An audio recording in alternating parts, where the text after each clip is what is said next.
అండి. ఈరోజు special tiffin ఆవిరి కుడుమండి. మినపప్పు 2 అవర్స్ అలా నానబెట్టుకుని ఇలా గ్రైండ్ చేసేసుకుని పెట్టేసుకోవాలి. జస్ట్ కొంచెం సాల్ట్ వేస్తే సరిపోతుంది.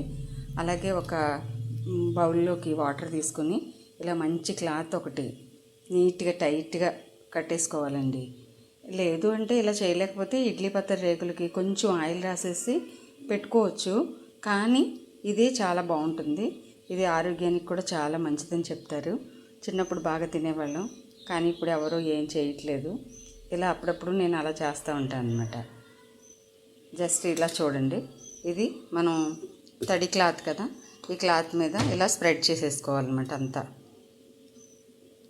ఇలా స్ప్రెడ్ చేసేసుకోవాలి.